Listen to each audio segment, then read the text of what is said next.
Calicut D zone കലോത്സവവുമായി ബന്ധപ്പെട്ട് ഇന്ന് KSU പ്രവർത്തകർക്കെതിരെ കേസെടുത്തിരുന്നു. ചില പ്രവർത്തകരെ ജയിലിൽ അടയ്ക്കുന്നുണ്ടായിരുന്നു. അവരെ കാണാൻ രമേശ് ചെന്നിത്തല എത്തിയതൊക്കെ ഇന്നലത്തെ പ്രധാനപ്പെട്ട വാർത്തകളായിരുന്നു. തുടർന്ന് ഈ സംഭവവുമായി ബന്ധപ്പെട്ട് തന്നെ KSU SFI സംഘർഷം വിവിധ കോളേജുകളിൽ റിപ്പോർട്ട് ചെയ്യപ്പെടുകയും ചെയ്തിരുന്നു. ഇതിന്റെ തുടർച്ചയായിട്ട് SFI പ്രവർത്തകർക്കെതിരെ കേസെടുത്തു. അപ്പോൾ തന്നെ KSU നേതാവ് ഷാജിയുടെ പരാതിയിലാണ് ആ നടപടി വന്നിരിക്കുന്നത്.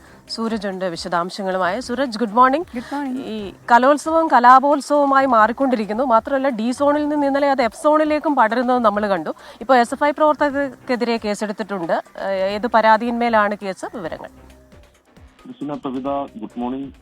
ഈ ഡി സോൺ കലോത്സവത്തിലുണ്ടായിരുന്ന KSU നേതാവ് ഷാജിയുടെ പരാതിയിലാണ് ഇപ്പോൾ SFI പ്രവർത്തകർക്കെതിരെ കേസെടുത്തിരിക്കുന്നത്. ഈ സംഘർഷത്തിൽ പരിക്കേറ്റ ആളാണ് ഷാജി.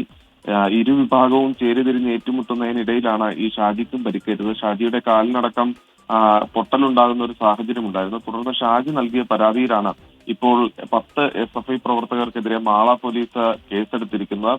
ഈ സംഘർഷത്തിൽ നേരത്തെ KSU പ്രവർത്തകർക്കെതിരെ കേസെടുക്കുകയും അതിൽ 3 പേർ പിടിയിലാവുകയും ചെയ്തിരുന്നു. KSU ജില്ലാ പ്രസിഡന്റ് ഗോകുൽ ഗുരുവായൂരടക്കം 3 പേർ പോലീസിന്റെ പിടിയിലാവുകയും അവർ ഇപ്പോൾ റിമാൻഡിൽ കഴിയുകയാണ്. ഇതിനിടയിലാണ് ഇപ്പോൾ SFI പ്രവർത്തകർക്ക് കൂടി ഈ മാളയിൽ ഡി സോൺ കലോത്സവം തടസ്സപ്പെടുത്തിയതുമായി ബന്ധപ്പെട്ട് കേസെടുത്തിരിക്കുന്നത്. അതോടൊപ്പം തന്നെ കൃഷ്ണനൊക്കെ സൂചിപ്പിച്ചതുപോലെ തന്നെ ഈ മാളയിൽ തുടങ്ങിയ സംഘർഷം സംസ്ഥാനത്തിന്റെ വിവിധ കോണുകളിൽ വ്യാപിക്കുന്നു എന്നൊരു പ്രശ്നം നിലവിൽ റിപ്പോർട്ട് ചെയ്യപ്പെടുന്നുണ്ട്. വിവിധ ക്യാമ്പസുകളിലും അതോടൊപ്പം തന്നെ കലോത്സവങ്ങളിലും ഈ സംഘർഷങ്ങൾ റിപ്പോർട്ട് ചെയ്യപ്പെടുന്നു. ഇന്നലെയും വിവിധ കോളേജുകളിലും അതോടൊപ്പം തന്നെ വയനാട്ടിൽ നടന്ന കലോത്സവത്തിലടക്കം സംഘർഷം ഉണ്ടാകുന്ന ഒരു സാഹചര്യമുണ്ട്. അതുകൊണ്ട് തന്നെ പോലീസ് കൂടുതൽ ജാഗ്രത വിപുലപ്പെടുത്തിയിട്ടുണ്ട്. അതോടൊപ്പം തന്നെ കലോത്സവ വേദികളിൽ കൂടുതൽ പോലീസ് സുരക്ഷ ഏർപ്പെടുത്താനാണ് നിലവിലെ തീരുമാനം. ക്രിസ്tina.